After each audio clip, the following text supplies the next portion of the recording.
नमस्कार। इस बेहद खास और गहराई से जुड़े विश्लेषण में स्वागत है। चलिए, बिना कोई समय गंवाए सीधे आज के विषय पर आते हैं।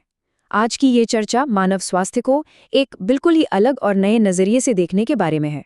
अक्सर हम लोग स्वास्थ्य को सिर्फ बाहर से देखते हैं, है ना? लेकिन आज शुरुआत होगी बिल्कुल सूक्ष्म स्तर से, यानी माइक्रोस्कोपिक लेवल से। ये समझना सच में बहुत ही रोमांचक है कि शरीर के भीतर असल में क्या चल रहा है और कैसे छोटी छोटी चीजें पूरे जीवन को प्रभावित करती हैं। तो भरपेट खाना खाने के बाद भी थकान क्यों बनी रहती है? ये एक ऐसा रहस्य है जो रोजमर्रा की जिंदगी में बहुत आम है। अक्सर होता है ना कि भोजन कर लिया गया है, पेट पूरी तरह से भरा हुआ है, लेकिन फिर भी शरीर में वो ऊर्जा, वो एनर्जी महसूस नहीं होती। आखिर ऐसा क्यों होता है? ये सवाल सीधे तौर पर शरीर की अंदरूनी कार्यप्रणाली और असली भूख की ओर इशारा करता है। भाग 1, सूक्ष्म आधार, जो है मानव स्वास्थ्य की नींव। असल में मानव शरीर कोई एक साधारण या सिंगल मशीन नहीं है। ये करोड़ों और अरबों अलग अलग कोशिकाओं यानी सेल्स से मिलकर बना है।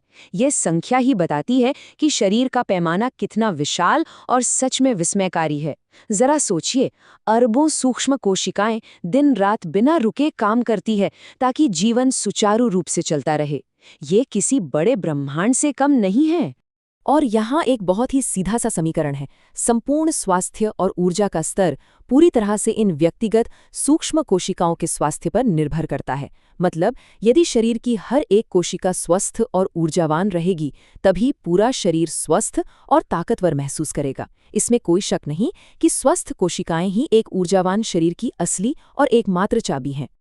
अब इन अरबों कोशिकाओं को सही तरीके से काम करने के लिए रोजाना एक निश्चित और विशिष्ट पोषण की आवश्यकता होती है, जैसे vitamins, minerals, protein, fibre, amino acids और फैटी एसिड्स। और ध्यान देने वाली बात यह है कि ये कोई ऐसी चीज नहीं है जो कभी कभार चाहिए। शरीर की हर एक कोशिका हर दिन लगातार इन विशिष्ट पोषक तत्वों की मांग करती है ताकि वो अपना कार्य ठीक से कर सके और शरीर को पूरी तरह से जीवंत बनाए रख सके। भाग 2, आधुनिक पोषण की कमी, पेट भरना बनाम कोशिकाओं को पोषण देना। आज का आधुनिक आहार अक्सर एक ही प्रकार का होता है। ये हमारी भूख को तो शांत कर देता है, पेट भी भर देता है, लेकिन इसमें विविध पोषक तत्वों की भारी कमी होती है।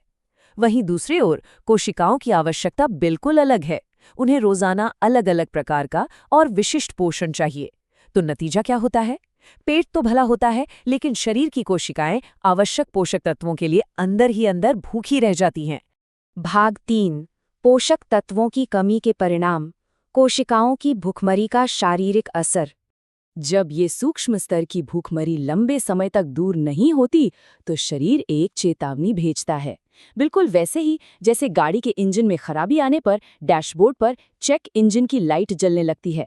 बिना किसी स्पष्ट कारण के कमजोरी और थकान महसूस होना, रोग प्रतिरोधक क्षमता का कम हो जाना, विभिन्न रोगों का घर कर जाना, ऊर्जा की कमी और बेवजह का तनाव, ये सब बहुत ही साफ संकेत हैं कि कोशिकाओं तक सही पोषण नहीं पहुंच रहा है।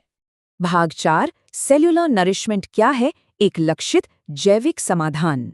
तो इसका समाधान क्या है? इसकी कार्यप्रणाली बेहद सटीक है। पहला कदम, शरीर की हर एक कोशिका को लक्षित करना, और दूसरा कदम, आवश्यक पोषक तत्वों की बिल्कुल सही मात्रा उन कोशिकाओं तक पहुंचाना। इसका पूरा जोर सिर्फ खाना खाने पर नहीं है, बल्कि गहरे सेल्यूलर अवशोषण पर है, ताकि पोषण सीधे वहीं पहुंचे जहां उसकी सबसे अधिक आवश्यकता है। इसे एक बहुत ही आसान उदाहरण से समझते हैं।